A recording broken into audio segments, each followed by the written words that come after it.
Munyinane tulimushita ishaya fyana tukose fweba Kristu tuiwila mumatunko.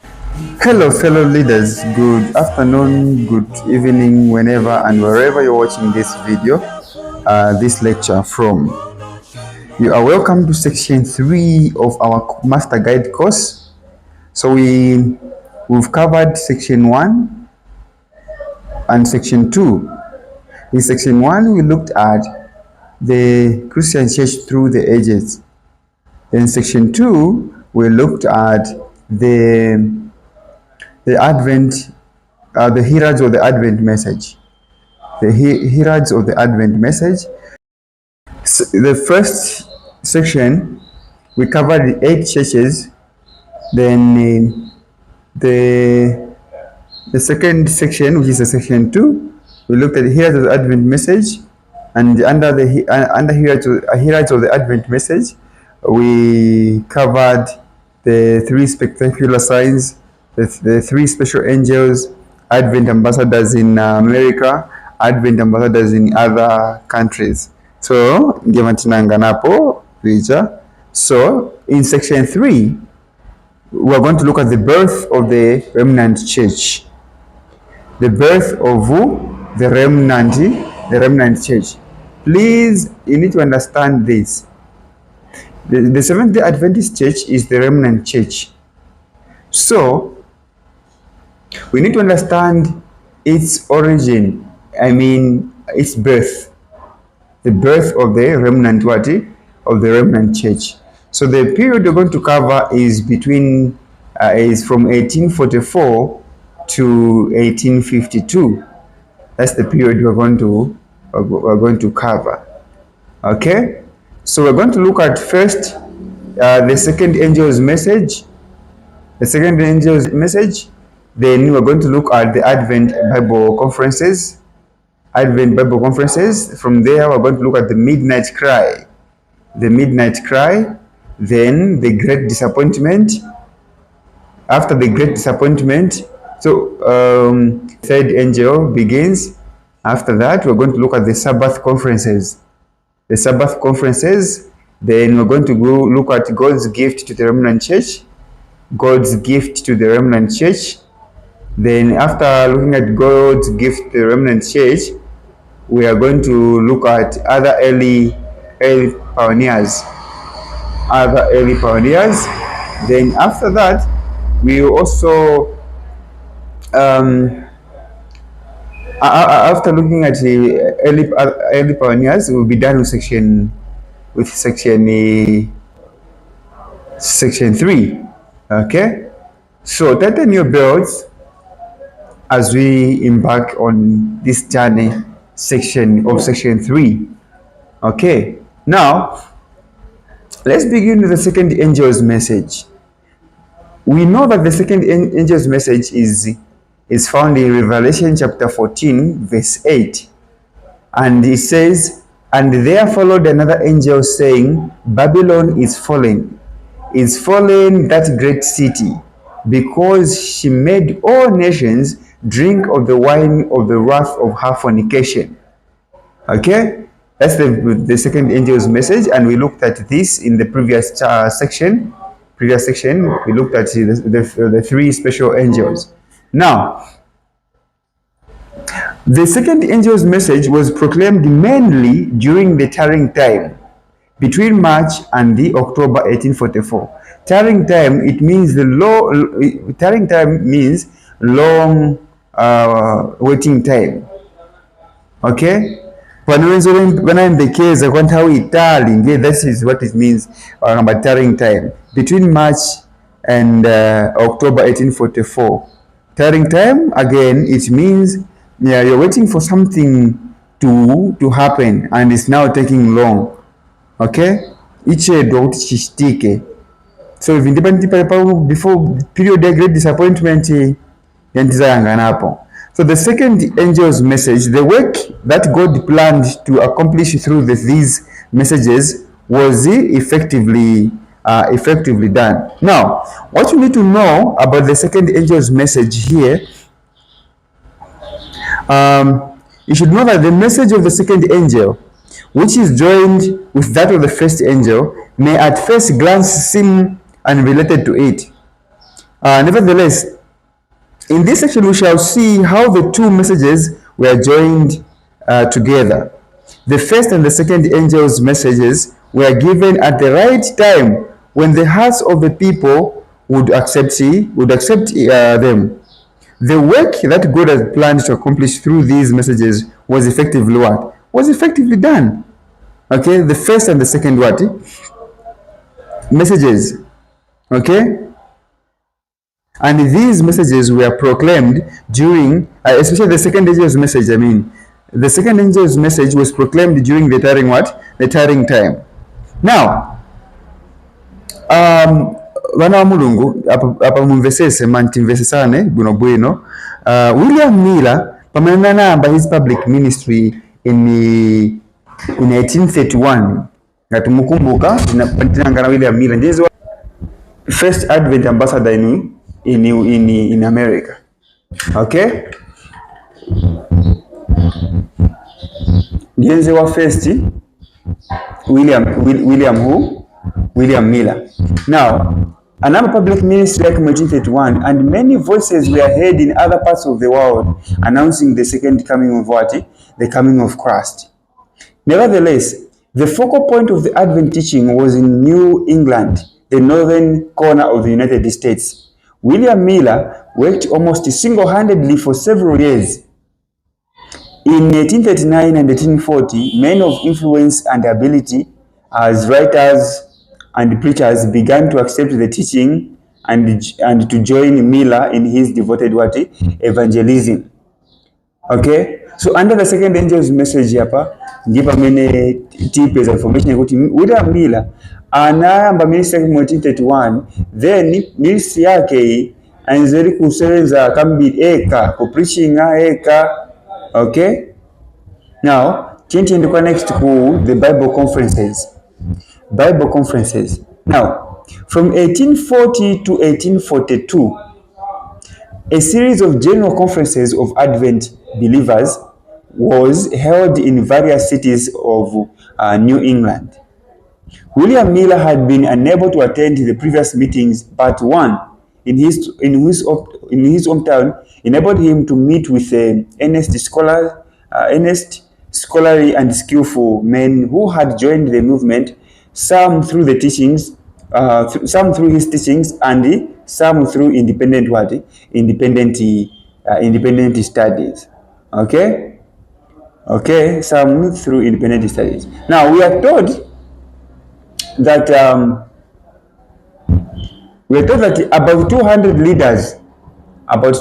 leaders were associated at these conferences, which unified their thinking and stimulated their preaching. Many of them were ministers of Protestant churches, and they represented most of the of the popular denominations. So ngani hapana kuti ma leaders wa churches, ma preachers, about 200 of them different churches banabwera patani pamozi. They preached the first angel's message in their own pulpits, in other churches, in various public meetings, na camp meeting, ibonzo preaching ila ija. Now, we need to know that there were many Advent papers published, but the nearest to the official organ of the group was the Signs of the what? Signs of the Times. Okay? Signs of the Times. They formed the Adventist Association without shifting their loyalty from their own congregations or denominations. Alright? So before, without kuchoka kwa churches kwao, they represented the wanamba forming an Adventist Association Wenzichoka churches kwao, otoka churches kwa so Baptist kwa so. Different what? Different denominations. Now listen very carefully. You need to know the common doctrines that these people discussed. The common what? Doctrines that they discussed at the what? At the conference. Now, look at this. The common doctrines that these people discussed. Number one, they discussed the nature of Christ's coming in the clouds of heaven. Kubwera kwa Yesu Kristu kumwamba. Okay, azabwera bwanji kabweredo kwa Yesu Kristu. Give the nature of Christ's coming in the clouds of heaven. Number two doctrine yamene wanasa discuss ni yakuti the signs of his coming as seen in the dark day, and also the falling of stars of the stars of heaven. Okay, the dark day. So masaini zilonjezo zokubwera kwa Yesu Kristu mwanzi naonekera dark day antinanganapo kudala na the meteoric shower. Okay, meteoric shower and conditions of an arrest. So ni falling of what stars. Inango doctrine ya mene wana discuss paja ni the prophecies in the Revelation ending with the 3 walls of their confirmation. Observed in the loss of independence of the Ottoman Empire in 1840. Okay, doctrine inango once I discuss a conference hapa near the 1260 years of papal domination, 1260 years of papal domination, ending with the captivity of Pope in 1798. I mean, there's a discussion in during Dark Ages, section 1, during Dark Ages. So they also discussed this. Okay, other related time prophecies also once they discuss it, and also the 2,300 years of Daniel 8 verse 14. Okay, then yalasi once they discuss ni the premillennial interpretation of the coming of Christ in about 1843. Kubwera kwa Yesu Kristu before the millennium, that 1,000 years yamene izakankala chiri kumwamba. Na premillennial interpretation of the coming of Christ in about 1843. Okay? Now, before we go to the midnight cry, let me add this information.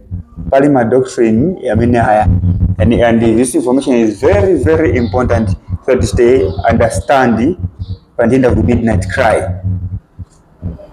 In spite of occasional oppositions, particularly to the preaching of the premillennial return of Christ, the Millerites, William Millerites, preached and prospered, maintaining friendly relations with other denominations. Okay, many infidels were converted, and the sale of Bibles rose sharply.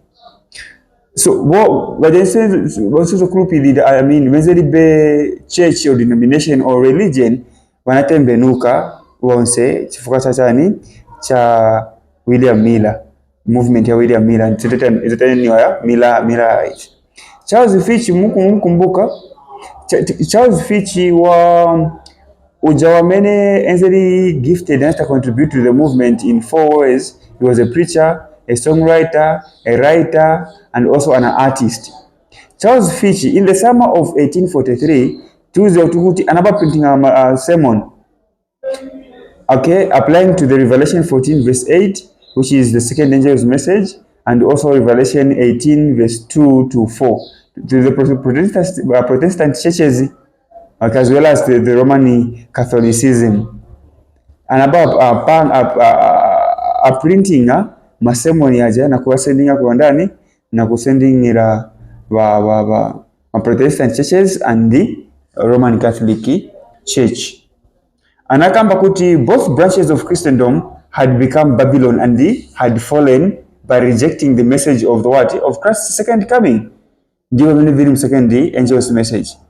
And there was a good reason for this interpretation, for by this time many churches had bad Advent preaching. Banabwera balesa ku preaching kwa Yesu Kristu kwa chibiri. Na preachers na wewe banabo wabaninga, wenango banabo wapisha ma churches mwao. Okay? Banabo wapisha ma churches mwao. So in the summer, in this same summer, ministers were ordained by William Miller. Okay, by William Miller's group, which is the Millerites, to preach the second Advent. And in the signs of times, believers were advised to separate from their congregations. Signs of what? Times. Now, benzo wao uza kupreaching akuti no chokankoni come out of her my people. Like American Revelation. Okay, from a three angels message. Now, na wewe benzo wao uza kuchokankoni uzama members chokankoni kumipingo za so hizo. Now, iyo inawaleterera kuma preachers babana babasara kuja. Okay? So, as a result, my members of my churches yajaena ngubenzo uzyo kuti no baleke kumvelera ma beliefs ya premillennialism, or they'll be withdrawn from the membership. Okay, bazabachosa. An example of this is the story of the Hammond family. Hammond family. Ya mtubwela manje kuzigo ziwa pali Ellen White. Okay? So Ellen White recounts the experience of her family in the book Life Sketches between pages 50 to 53. The concluding paragraph of that story reads, "The next Sunday, at the commencement of the love feast, the presiding elder read off our names, 7 in number, as discontinued from the church." Wanaba watabwanji, wanabela wabajanyi, wabachosa mpingo. Life Sketches page 53 to 50 to 53 depatinga peze story Ellen White na eve enali one of members wa churches ya jaenango abo mbonvera manje pa kubira kwa Yesu Kristo kwa chiwiri, and then wanaboye wapishi wa manje mpingo moja.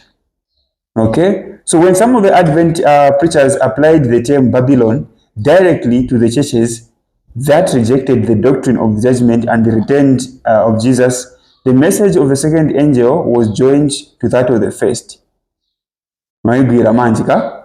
A paper entitled Babylon the Great is Fallen was published in Oswego, New York. Okay, by the summer of 1844, at least 50,000 believers had separated from the churches to form groups of their own. Now, we can go to the midnight what? Tingaendemaje ku the midnight cry. Kuti midnight cry yenzeli ya bwanji. Okay? Now, William Miller and others attempted to find a definite time for the end of the 2,300-day prophecy. Daniel, okay, Daniel chapter 8 verse 14. At first, they declared that it was about 1843. Later, the limit of time was set at March 21 and then April 1844. Then, time passed without any unusual happening. This first disappointment was a heavy blow to the believers and was followed by a period of quietness. The tarrying time.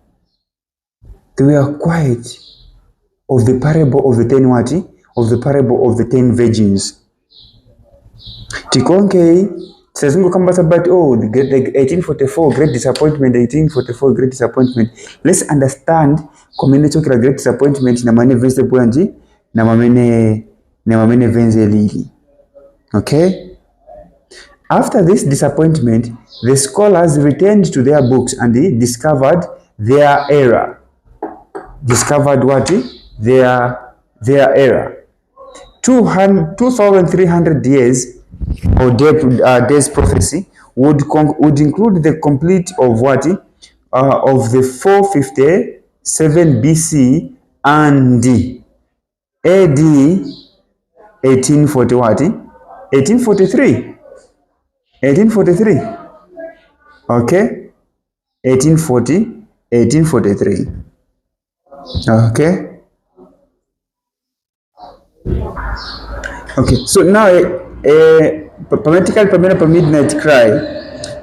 At a camp meeting in New Hampshire in August, Joseph Bates felt that he would receive new light. He invited Samuel S. Snow to give his study on the midnight cry. The man not only spoke that the day, but each day afterwards until the meetings closed. The people were thrilled for the parable of the 10 virgins, like I said that time. Parable of the 10 virgins seemed to apply to them.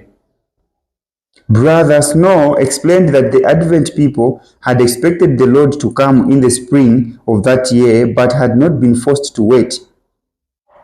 The 2,300-day prophecy could not end until the fall of 1844.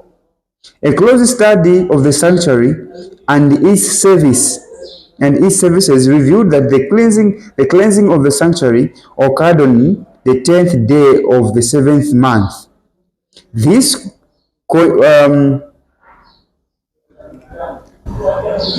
coincided with the idea that the 2,300 days prophecy would end in the fall for the 10th day of the 7th month of the Jewish calendar, which is in 1844, October 22, 1844.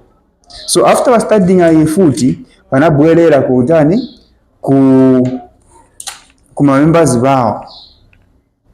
Members bao kuti no si time ya so simu April 30, simu March or April, but in what? In October, 22 October. The same year, which is 1840 what? 1844. Now, let's look at the great disappointment. So, the great disappointment. As October 22 of 1844 drew near, tension increased among the Adventists. There were thousands who were completely unconcerned or who were watching merely as bystanders. Tibaone wana wazaenda manja. Bakamba Yesu Kristo azabwera. Bezotamba manje. Newspapers had published sensational stories about the Millerites. However, the sober factual reports described the Adventist group as sincere, devout people who were calm and earnest. There were several classes of people among the Advent believers. Some had joined the group through fear. Some rejected the exact date, such as William Miller himself, until few weeks before October 22. Then there were the honest believers, the majority of whom accepted the day. They made consistent preparation to meet Jesus. The day arrived. The day arrived. The Adventists were in meeting houses or private homes. The believers sang hymns and they reviewed evidences that the Lord would come. The day passed and the sun set. Oh my goodness. Still, there was hope. Still, there was hope. They concentrated on the verse Mark 13, verse 35, for ye not know when the master of the house cometh, at even or at midnight, or at the cock crowing, or in the morning. Finally, we are told the midnight passed. Prayer was offered, and tears filled the eyes of some of the believers. The believers were grieved stricken and asked one another, "Have the scriptures failed?"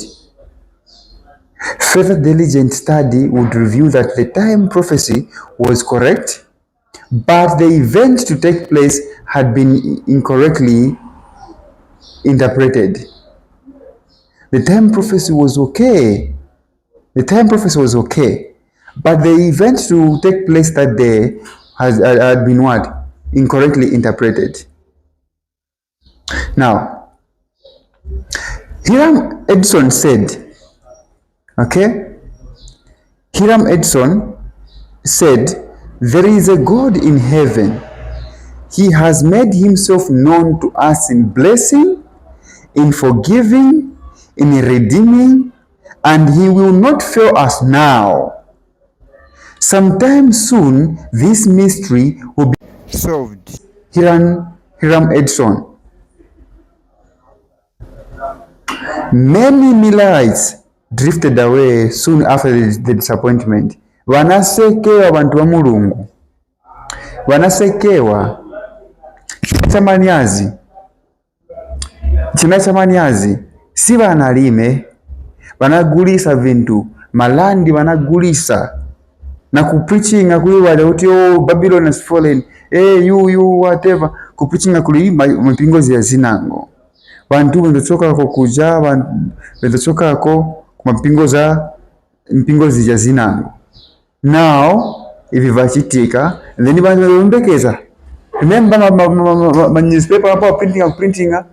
Wanabuzobuzo tamba tuone manaza endera wa Kristo kutani kumwamba.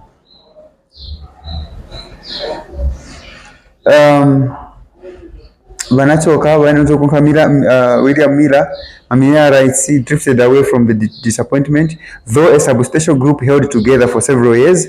Wankala mchikurupiriro.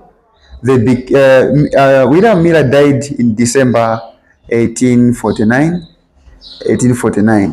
Some of his associates continued to set new dates for several years.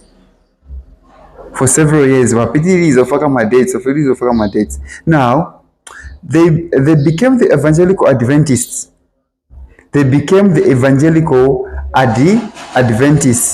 Believing in consciousness in death and an eternal burning hell. They gradually declined into extinction. Wanabola wankala evangelical Adventists, not Seventh Day Adventist. Okay? Muivesese bwino wantu wa Mulungu apa. Tivesani kabotu. Wanankala wandani evangelical Adventists. They started believing in consciousness in death and the internally burning in hell. Okay, then they gradually declined into extinction. Another group which believed in the unconscious state of the dead but continued to observe Sunday took the name Advent Christians. Advent Christians. Their church still exists. There were several other groups with different ideas. Some went into muntu sali willing or safuna kuta accept a different point of view, or womshushako safuna kumvela faja either nankala chabvana kupira munivamene vinja. Okay, so we are primarily interested in the group including Hiram Edson, Joseph Bates, James White, and Ellen Hammond.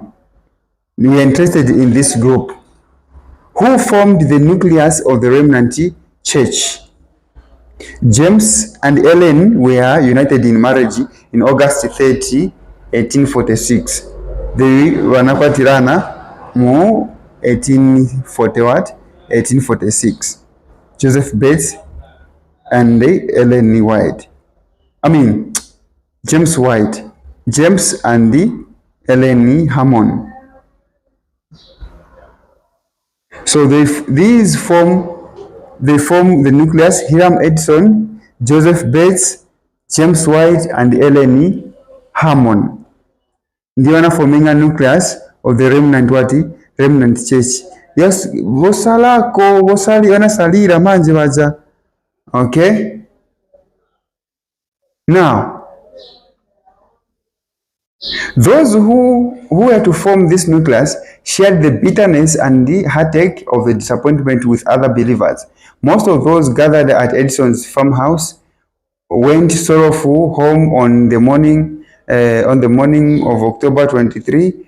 Edison and some close friends went to the barn for a season of prayer, which gave them confidence that the Lord would show them the way. After breakfast, Edison said to one of the believers who remained, "Let us go out to comfort the brethren with this assurance." The two men walked through the field where Edison's corn was still in the shocks. They went with meditative hearts, thinking of the disappointment. About the middle of the field, Edison stopped. He seemed to see the sanctuary in heaven and crashed as a high priest, going from the holy place of the sanctuary into the most holy place. I saw distinctly and clearly, Edison writes, that instead of our high priest coming out of the most holy place of the heavenly sanctuary to come to this earth on the 10th day of the 7th month, at the end of the 2,300 days, he for the first time entered on that day the second apartment of that sanctuary, and that he had a work to perform in the most holy place before coming to this earth. This cleansing of the sanctuary marked the beginning of the investigative judgment. Are we together?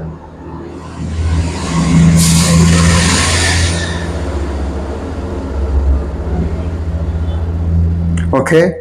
Then we are told that his companion had gone across the field, but at the fence he turned. Seeing Edison far behind, he called, "Brother Edison, what are you stopping for?" Edison called. The Lord was answering our morning prayer. Catching up with his friend, he told him of his new insight. The cornfield experience led these men and others to intensively study the sanctuary service given to Israel and the significance of the doctrine of the 2,300 days.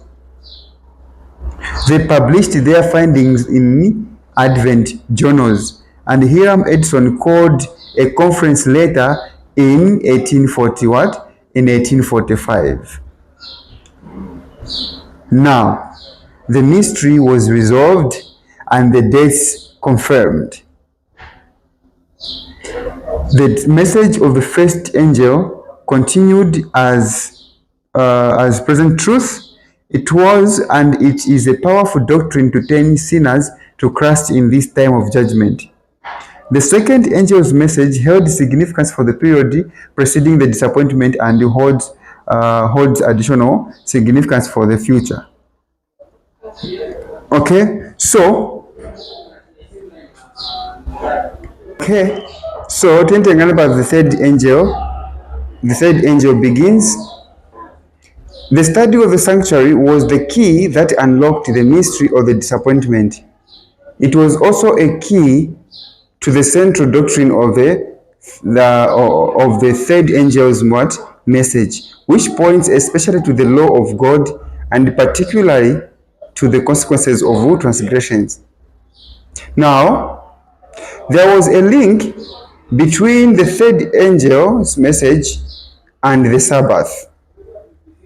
There was a link between the third angel's message and the Sabbath, which is the center of the law. The Sabbath is the center of the what? Of the law. Now, during the time of the Midnight Cry in 1844, Mrs. Rachel Oakes, later Preston, Mrs. Rachel Oakes, a Seventh-day Baptist, came to Washington, New Hampshire, with some tracts on the Sabbath. At a Sunday morning service, one of the Adventist believers arose and said he was convinced the seventh day was the true Bible Sabbath, and that he, for one, was resolved to keep it. Okay, so for several others expressed themselves as like-minded, and within a few days, practically the entire company of 40 became Sabbath keepers. The story became Sabbath keepers. Thus began, in a sense, at Washington, New Hampshire, the first Seventh-day Adventist church. The first Seventh-day Adventist church. The first Adventist minister to accept the Sabbath was Frederick Wheeler. Frederick Wheeler. Are we together?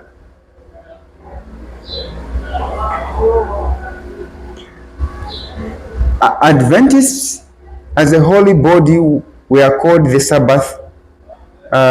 We are called to the Sabbath question through an essay on the subject by T.M. Preble. Adventists as a body were called to the Sabbath question through an essay. This is a point. Through an essay on the subject by who? T.M. Preble. Although the seventh-day Sabbath truth was highlighted again in 1844, there have been Sabbath keepers since the commencement of time. Even during the Dark Ages, if you remember very well, groups observed the seventh-day Sabbath. The Seventh-day Baptists loyally preserved the truth for the fourth commandment for centuries, and we have seen it from them that the Adventists first learned of the Sabbath truth. Okay, so the Wildances pa Reformation tiuzidwa kuti tinapeza kuti the Wildances means keeping they were Sabbath keepers. This Sabbath truth was preserved for centuries by the Seventh-day Baptists. Okay? Now, let's now look at the Sabbath conferences. The Sabbath conferences. The Sabbath conferences. Now, the doctrine of the seventh-day Sabbath soon became a test for those wishing to join the Sabbath-keeping Adventists. There were Adventists, a lot of Adventists that time. Tivesesane apasatane. Kulani wembeze Yesu kubura kwa Yesu, wezo kupempera pa Sunday. Now, wajenzo kupempera pa Saturday manje, bana mupempera pa Saturday. Ndiye inangala maini testi kuri awanafuna kutabwanzi kujoina. James and Ellen White did not accept the Sabbath doctrine at first. In this case, there are people who say kuti Seventh-day Adventist Church ni Ellen White. Ni Ellen White anayamba watu chanchani waboza what no, every understand accept at first to verse son. After their marriage in 1846, the Whites started a pamphlet that Joseph Bates had published, and they soon accepted the Sabbath. No, accepted the Sabbath. In all, there were six conferences during 1848 about the Sabbath doctrine. Okay, about the Sabbath doctrine. Now, Tiantianganeko, God's gift to the Remnant Church. God's gift to the Remnant what? Church. Tiantiangane muntu wa first anali William Ellis Foy. William Ellis Foy was the first to receive the message to the remnant. William Ellis Foy was the first to receive the message to the remnant. Given the racial tension of the times, Foy was apprehensive to share the vision. However, he trusted God and shared what had been given. In perplexity, he ceased public work but maintained movement. He died on November 9th, 1893 at the age of 75, sorry. Okay? Then mundu winango futi ni Hazen Foss. Hazen Foss was a talented young Adventist of Poland man, was given a vision few weeks before the Great Disappointment. Wanampasa a vision few weeks before the Great Disappointment. The vision included the three platforms shown to Foy. Okay, William Ellis Foy. Now, this Hazen Foss was warned of some of the difficulties he would have to face as a messenger of the Lord, and when he related the vision, the vision, due to the ridicule of the people, he refused to do so. Anakana. This was Hazen Foss. Anakana. The vision was repeated. Akana. With a warning that if he still refused, the gift would be withdrawn. Since he still refused, the third vision was given, telling him the gift was being given to one of the weakest of the weak. The vision was given to one of the weakest of the what? Of the weak. Wamene siwezo ganizira muntu. Ndio kuna pasiwa nchani? Kuna pasiwa vision. Okay? Although he lived up to 1893, he never regained an interest in personal religion. Now, Tintiangane now, and think about the weakest of the weak. Ellen Good Hammond. Good Hammond was the third person selected by the Lord to be the messenger to the remnant. One number 3. Before Abomanje disappointment, this William Ellis Foy anapasiwa before what? Before the disappointment. Before the disappointment, a few weeks before the disappointment, Hazen Foss naye anapasiwa before the disappointment. Akana. One number 3, anali Helen Good Hammond. Now, in her first vision, Ellen Hammond saw the same portrayal that was revealed to Foss and Foy.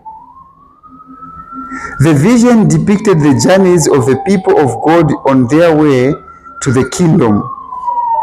People who joined the Seventh-day Adventist Church today, as in those days, must determine in their own mind whether she spoke truthfully or not when she declared that God called her to be his what?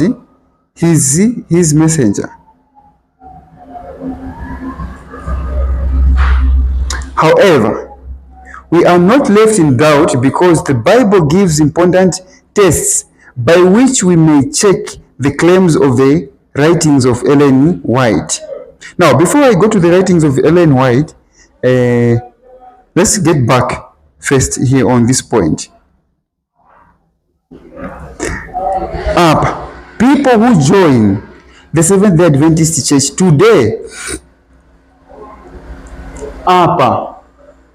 as in those days, must determine in their own mind whether she spoke truthfully or not. Enverai must determine kuti no Ellen White senzo kamba vazona o senzo kamba vazona. Now Bible sitisiya pa plain sabatichia sabeteka itipasa magaidi mametinga testing ile prophet wa ndani, prophet wa Mulungu. Are we together? And I have my questions. I am how to test a true prophet. Ni exam ya kubaka nda kuyaleta my questions. Okay? We are not left in doubt because the Bible gives important tests by which we may check the claims of the writings of Ellen White as one of his prophets. There are 4 clear tests, and we see that in each case her life and work harmonize with these Bible tests. There are 4 tests yaminonga testing ile the true messenger of who? True messenger of God. Number 1, to the law and to the testimony. If they speak not according to this word, it is because there is no light in them. Isaiah 8 verse 20. So ufunika uziva vamene ikamba verse na verse yakaena na buku yakaena ufunika waiziva to prepare for the exam. To the law and to the testimony. Isaiah 8 verse what? 8 verse 20. Okay? Then there is no conflict between the statements in the testimonies for the church and the teachings of the Bible. Ellen White, Ellen Hammond, and I called James White, no wonder to Ellen White. Ellen G, that was his good Hammond. Good. So Ellen White consistently upholds and magnifies the Bible. There is no verse or book line in kuti no mao ya Ellen White ni yakulu chira Bible. If mwaona kuti vamena kamba Ellen White panoverenga sivishta harmonize na Bible according to you, then you follow the Bible. Follow the Bible. The second test is Matthew 7 verse 20. Is in Isaiah 8 verse 20, then this one is 7 verse 20, Matthews. By their fruits ye shall know them. Okay? By their fruits you shall what? You shall know them. The Sabbath school, Christian education, healthful living, the publishing work are but a few of the fruits that have come to the church or as a result of the following counsel of the messenger of the Lord. Over a period of 70 years, Ellen White proved to be a genuine Christian and a wise and safe leader. Okay? She devoted her life to the work of God, never seeking office or wealthy.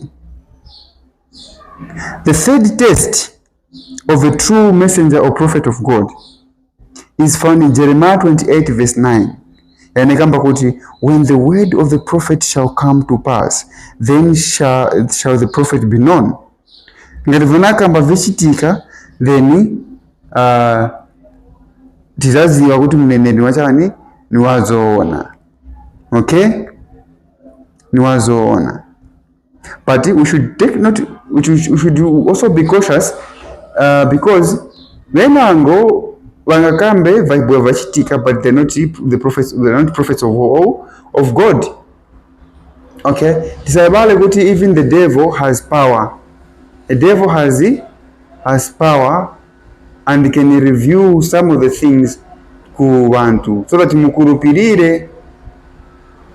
Okay, the fourth test is found in 1 John chapter 4 verse 2. Ikamba kuti every spirit that confesses that Jesus Christ is come in flesh is of God. So books such as The Desire of Ages, Thoughts from the Mount of Blessings, and the Christ Object Lessons are clear witnesses to the what? To the fact that Ellen White confessed that Jesus was God. Okay?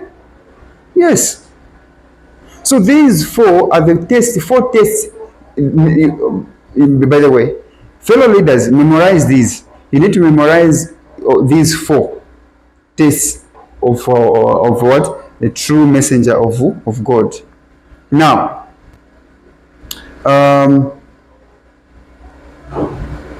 listed below are some of the interesting facts concerning the life and service of Ellen White. What you need to know about what? What you need to know about Ellen White.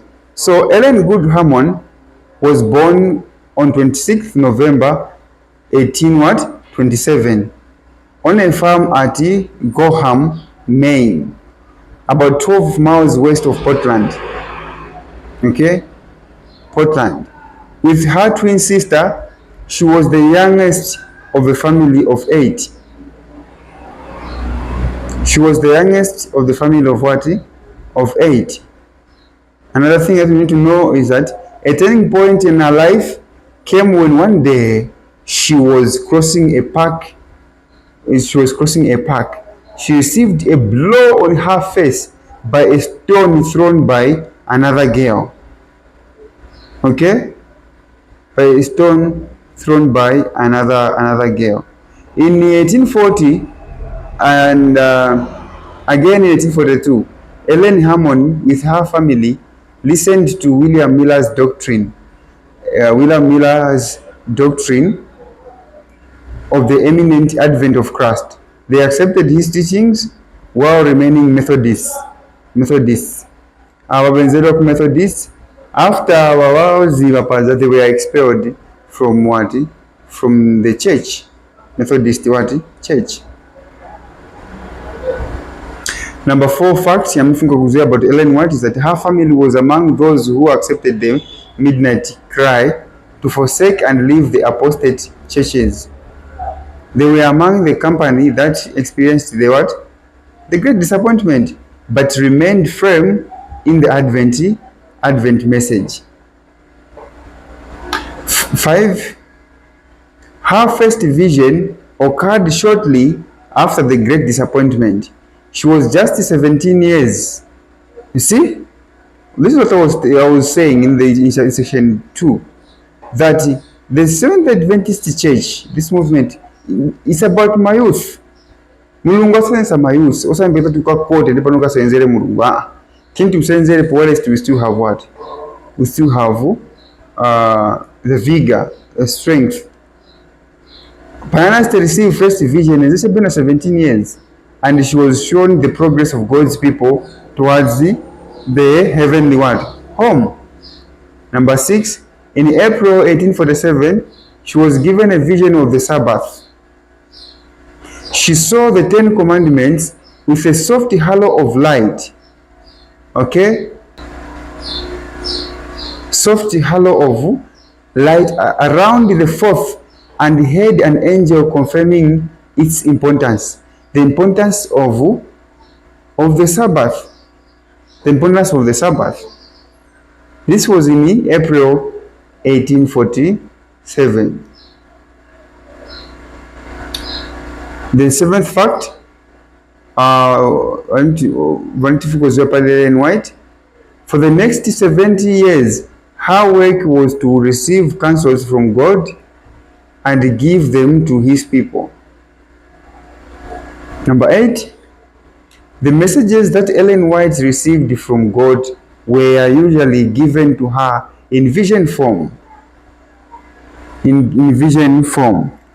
Number 9, 7 years after she received her first vision, She published her first book, a pamphlet of 64 pages, now the first section of early writings.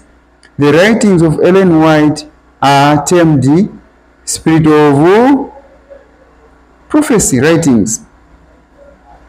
Spirit of Prophecy writings. Some of the outstanding books from her pen that you should know about and study are as follows. Namaye Mumenezunkaliramo published Testimonies for the Church, Volume 9, Early Light Writings. Yamene first book yake ni Early What Writings, ndizo first zina 64 pages. The Great Controversy, Patriarchs and Prophets, Gospel Workers, Steps to Christ, Thoughts from the Mount of Blessing, The Desire of Ages, Christ's Object Lessons, Education, The Ministry of Healing, The Acts of the Apostles, Counsels to Parents, Teachers and Students, Prophets and Kings. Okay? So ndima books among others yameneza bonzi analemba Ellen White. Number 10, number 10 chandifukoziwa pali life ya mulongosi Ellen White nchakuti Ellen White fell asleep in Jesus as quietly and peacefully as a weary child goes to rest, and at her on July 6, 1915. Ellen White died in 1915, 16th July. On 16th July 1915, ndipo mwalira Ellen White. Muona infa mwana fera Ellen White. Sakufa munga infa tawenda ngoma ntifera au pokufa ustovuta. Mukristo safunika kuvuta pokufa ando mulungu. Let me make mention of this. Okay? So when you finished your purpose on earth, mwasiriza purpose yanu mulimo bya pazikola pansi. Just Paul anakamba finish the course, have kept the faith. Jesus Christ, it is finished. And so mukristo suffer, you don't even to struggle. Sai inatufunika kufuna dunkale moyo suna series kai. Ellen White knew kuti ministry anizena bwera pazikola pansi alampasa mulungu aisiriza manje. So anaenda peacefully, not novuta puluputa. So Kristu. That was just on a lighter moment. Tiende near last section 3, other early pioneers. James White, mamuna wa Ellen White. James White anabado 1821 anamwalia 1881. He was a pioneer minister in the Advent movement. He was a persuasive speaker and a good singer, but above all, he was a leader of men. James White served as the president of the General Conference for 3 terms, totaling 10 years.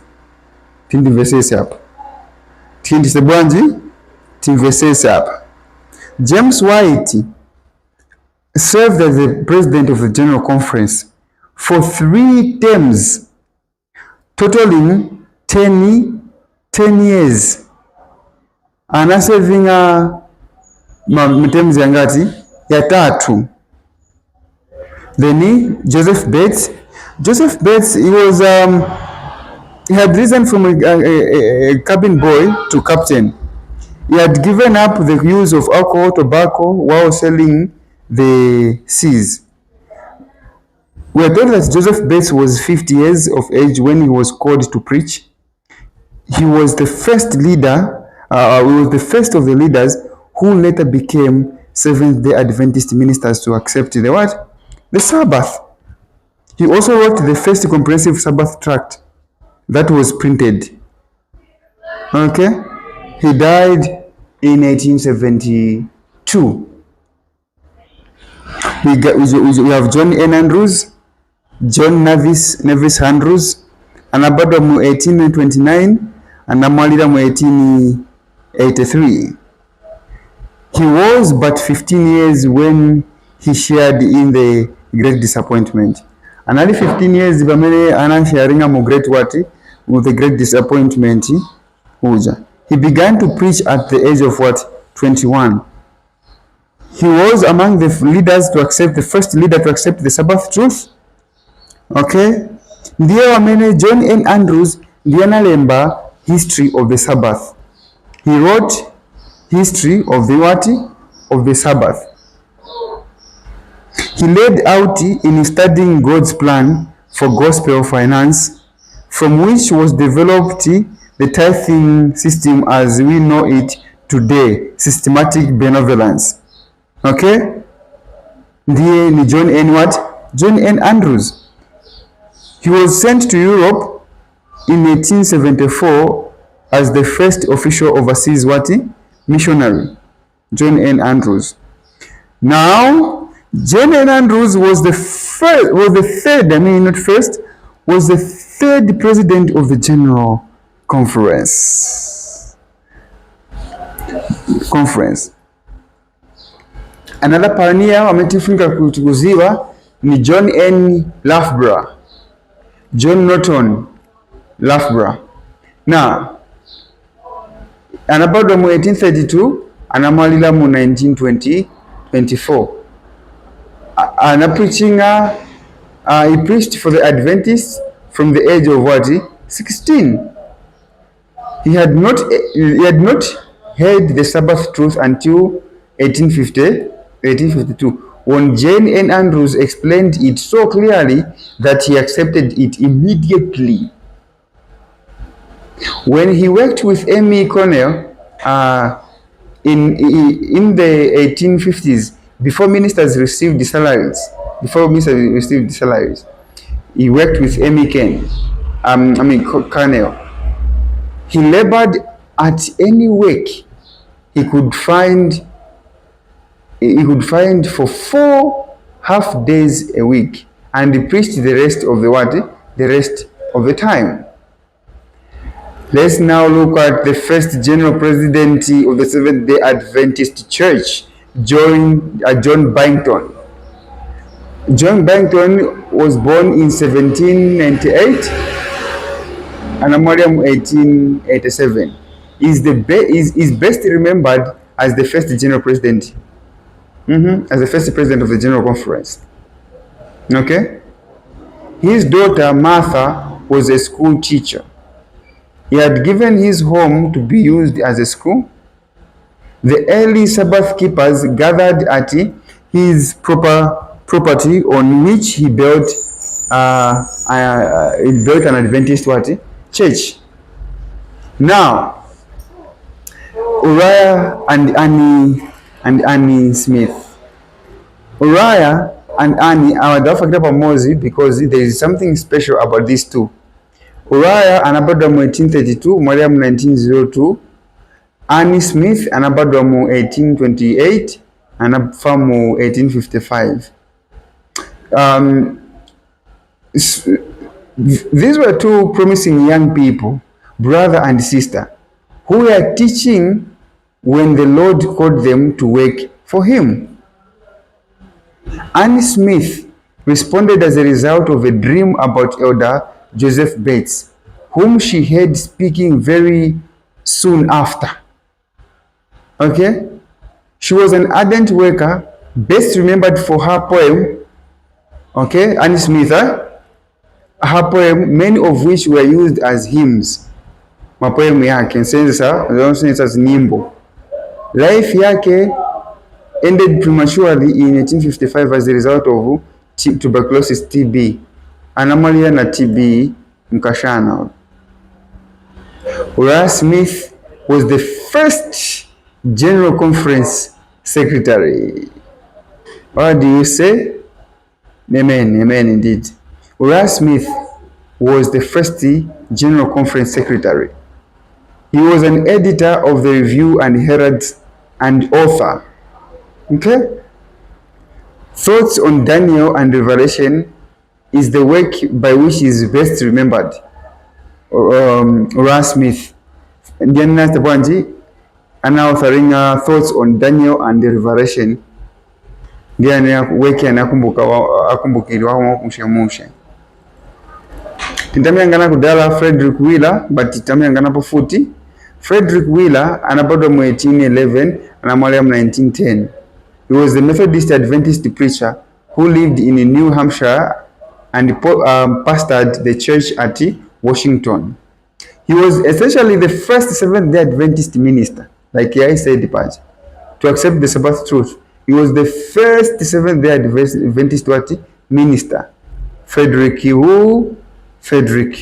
Wheeler. Are we together? So, okay. So John J.S. Waggoner anabadwa mu 1820 anamwalira mu 1889. He accepted the Advent message in 1852 and is listed among those called for a discussion of church organization in 1860. By then, he was one of the leaders among Sabbath-keeping Adventists. He worked in the West, chiefly as the editor of the Signs of the Times. Later, he served in Europe and died in Switzerland. This marks the end of section 3. I know it's been a long lecture, a long presentation. So ni pangono isheni repeat through answering questions ndipo muzankala bwanji muzankala mwaiziba mushemushe if memorize. Okay, I mean not memorize, you know. Okay, you need to understand. So in this section we've looked at the birth of the Remnant Church between 1844 and 1852. Then under the birth of the Remnant Church, Tanganapo, the second angel's message, the Advent Bible conferences, the midnight cry, all right, the great disappointment, the third angel's message, the third angel begins, the Sabbath conferences, and also God's gift to the Remnant Church. Okay, God's gift to the Remnant Church. Then from there, some interesting facts about Ellen White's life. Then Tangana pioneers venango, some early pioneers like James White, Joseph Bates, John N. Nevis Andrews, John Norton Loughborough, John Byington, okay, Frederick Wheeler. Now we've also looked at what? At who? J.H. Waggoner. Okay. Ini soa fya fulisha